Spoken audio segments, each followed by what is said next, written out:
श्वेतांबरी जी, राधा वल्लभ गुरुजी। श्री हरिवंश महाराज जी। गुरुदेव, जो हम व्रत उपवास करते हैं क्या वो करना जरूरी है? मुझे अपने आसपास परिवार की तरफ से बार बार कहा जाता है, मुझसे होता नहीं है। क्या हम किसी व्रत उपवास के संकल्प को नाम जप के माध्यम से प्रगाढ़ता प्रदान कर सकते हैं? कर सकते हैं, पर अगर परिवार वाले कहते हैं तो एक दिन के उपवास में कोई हम मृत्यु को थोड़ी प्राप्त हो जाएंगे। कर लेना चाहिए, अच्छा शरीर स्वास्थ्य के लिए भी अच्छा है।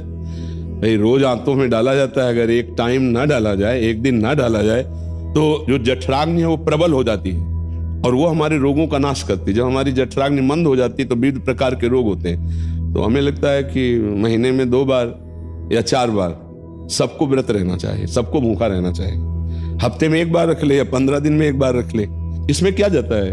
क्यों, किसका? हाँ, तो इसमें क्या जाता है? क्या आप एक टाइम थोड़ा फल लेकर के एक दिन भूखे नहीं रह सकते? कई बार बहुत कोशिश करती हूँ, कई बार तो ऐसे ही हो जाता है, पर जब हम दिमाग से सोच लेते हैं कि आज व्रत रखना है, उस दिन नहीं खाते बनता है। उस दिन ऐसा होता ही नहीं है कि मैं कर पाऊँ। बहुत परेशान हो जाती हूँ। कोई परेशानी का विषय नहीं, चूंकि आप शरीर भाव में हैं और शरीर को अपना स्वरूप मानते हैं, इसलिए आप भ्रमित हैं कि बिना भोजन के नहीं रह सकते। कई दिन भोजन न होने पर भी कभी उदासी थोड़ी आई। साधु के जीवन में तो ऐसा होता है। गुरुजी, कई बार ऐसा होता है कि हम काम में बिजी हैं और नहीं खाया एक दिन पूरा, पता ही नहीं पड़ता, पर जिस दिन पता है कि हाँ, ये मन की चाल है और कोई बात नहीं। आप निष्ठा लाइए। हमें ये जरूर प्रार्थना करनी है कि आप उपवास जरूर करें। शरीर स्वास्थ्य के लिए और निर्मलता के लिए इसकी बहुत आवश्यकता है। 1 हफ्ते में कोई दिन रख लें या 15 दिन में रख लें, इसका अभ्यास रखना चाहिए। इससे शरीर स्वस्थ होता है और मन भी पवित्र होता है। जब भूख का कष्ट होता है ना, तो फिर मन के पाप नष्ट होते हैं। उपवास के द्वारा बहुत जल्दी पाप नष्ट होते हैं। भगवान शिव की प्राप्ति के लिए माता जी ने सूखे पत्ते खाना प्रारंभ कर दिया, तभी अपर्णा नाम पड़ा। बिल्व के पत्र जो सूखे गिरते थे वही उठा के पा लेती, रात दिन भजन करती, तो शिव जी मिल गए। तो देखो, अगर कष्ट सहोगी तो कष्टों का नाश हो जाएगा। जो आगामी आने वाले कष्ट हैं उनसे लड़ने के लिए आपके पास पावर हो जाएगा। व्रत है, नाम जप है, तीर्थ याटन है, साधु सेवा है, गौ सेवा, ये आपके पास सुकृत है। ये आपके पास वो बल है जिससे आप लड़ सकते हो जगत में। अब लोग जो है पापाचरण करते, धर्म करते नहीं, तो नष्ट भ्रष्ट होते चले जाते। 4 दिन ऐसे चमके मिटिया मेट हो गया। धर्म करो तो धीरे धीरे आप बलवान बन जाओगे। आप अभ्यास कर लीजिए, आप इसमें कोई कठिन बात नहीं है। क्यों, 15 दिन में 1 दिन को उपवास के लिए शाम टाइम कुछ पा लीजिए, सुबह थोड़ा जल पी लीजिए। उपवास करके लिए बहुत अच्छा लगता है। गुरुजी, पहले बहुत किया है, पहले हफ्ते में 3-3 दिन करते। नहीं, किया ही नहीं है। अगर पहले किया होता तो डर कैसे लगता है?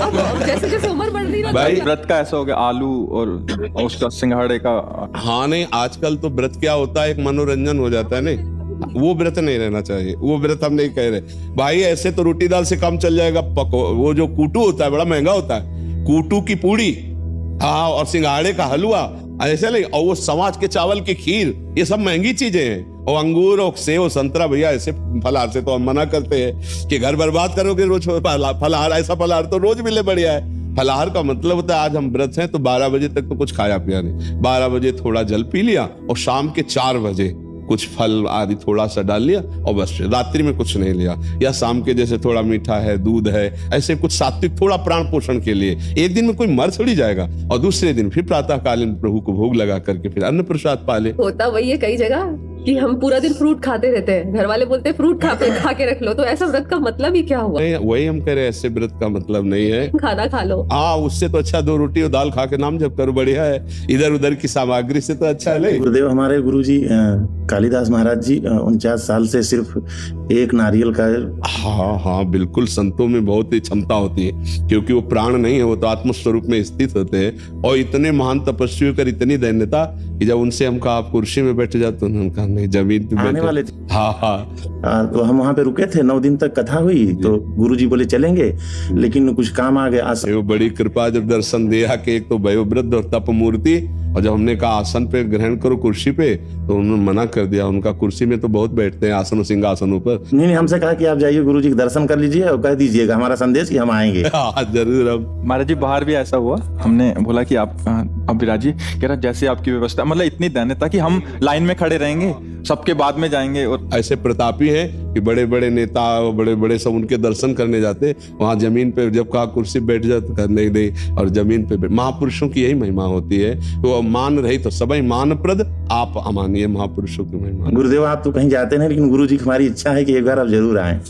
वृंदावन की सीमा के, ब्रज की सीमा के बाहर तो क्षेत्र संन्यास जो होता है ना, वो यही होता है। तो गुरु कृपा से धाम का आजीवन मरण पर्यंत वास, कि कुछ भी हो जाए, अंग अंग कट जाए, पर गुरु जी हम हमेशा दर्शन कर सकते हैं आगे। कभी आओ, आपका स्वागत, हृदय से स्वागत है। यहाँ बेशर्त काम है, शर्त ये कि आपका मंगल हो जाए, आप सुखी हो जाओ, आप सच्चे बन जाओ, आप अच्छे बन जाओ, बस।